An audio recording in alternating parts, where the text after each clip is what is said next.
कई बार ऐसा लगता था कि हम बहुत जल्दी जो है अपनी मंजिल तक पहुंच जाएंगे, मज़दूर भाइयों को सबको बाहर निकाल लेंगे। ऐसा लगा कि अब तो चारों तरफ से रास्ता बंद हो गया है। तो आधे घंटे से भी कम समय में पूरा अभियान हमारा पूरा हो गया। सारे के सारे श्रमिक भाई दौड़ते हुए आए, तो खुशी का ठिकाना नहीं। ये रेस्क्यू ऑपरेशन आपने भी लगातार कई दिनों तक यहाँ पर रहकर देखा कि ये बहुत चुनौतीपूर्ण था और बहुत कठिन था।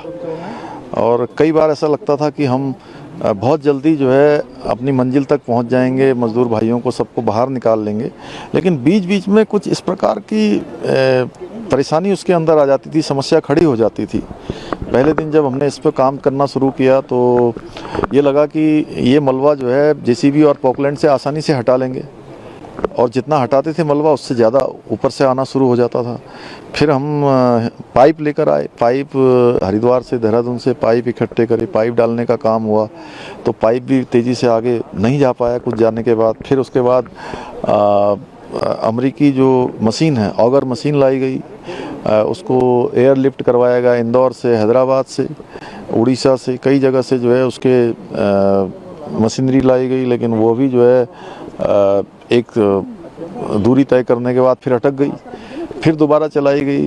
फिर दोबारा चलाने के बाद अंदर मशीन फंसी गई बुरी तरह से, पूरी डैमेज हो गई, पाइप भी डैमेज हो गया। और ऐसा लगा कि अब तो चारों तरफ से रास्ता बंद हो गया है। फिर ऊपर से वर्टिकल डीलिंग शुरू की गई, वह भी जो है चली, लेकिन वो उतनी तेज़ी से नहीं चल पा रही थी। लेकिन फिर अंततः ये लगा कि यही काम हमारा दोबारा चलना चाहिए। फिर ऑगर मशीन अंदर जाकर जब डैमेज हो गई तो उसको काट काट के निकालना, और एक मीटर काट करके निकालना, कम से कम लगभग 48 मीटर अंदर जा चुकी थी। तो बहुत चुनौतीपूर्ण था। पहले उसके पंखों को काटना, पंखों को काटने के बाद मशीन को काटना। जिन लोगों ने भी इसमें काम किया है, जो हमारे गैस कटर थे, इसके आए हुए टेक्नीशियन थे, उन्होंने बहुत जीवटता का काम किया और पूरी मशीन बाहर निकाली।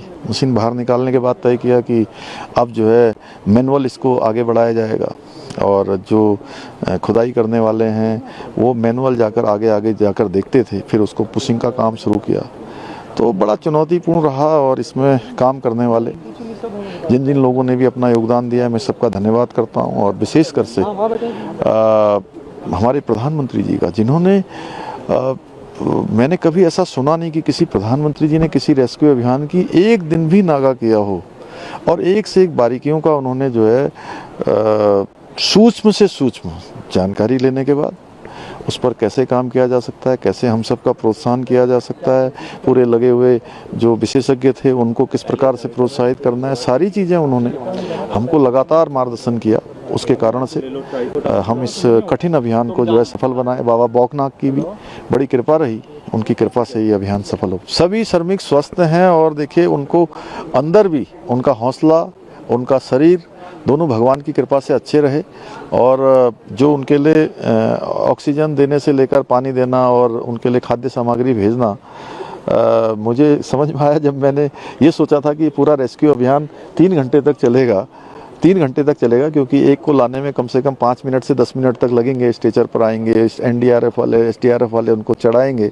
लेकिन जैसे ही पाइप अंदर गया और एनडीआरएफ एसडीआरएफ ने काम शुरू करना कर, तो आधे घंटे से भी कम समय में पूरा अभियान हमारा पूरा हो गया। सारे के सारे श्रमिक भाई दौड़ते हुए आए, तो खुशी का ठिकाना नहीं था। क्योंकि हमारे परिवार के लोग, हमारे भाई स्वस्थ आ रहे थे, उनके परिजन, जिस प्रकार से उनके चेहरों में खुशी थी, उनके चेहरे में संतोष था। और वो कह रहे थे कि हमको पहले दिन से विश्वास था कि हमको कुछ नहीं होगा, क्योंकि जिस दिन से आप लोगों ने बात करना शुरू कर दिया था, हमारी चिंता दूर हो गई थी, हम निश्चिंत थे।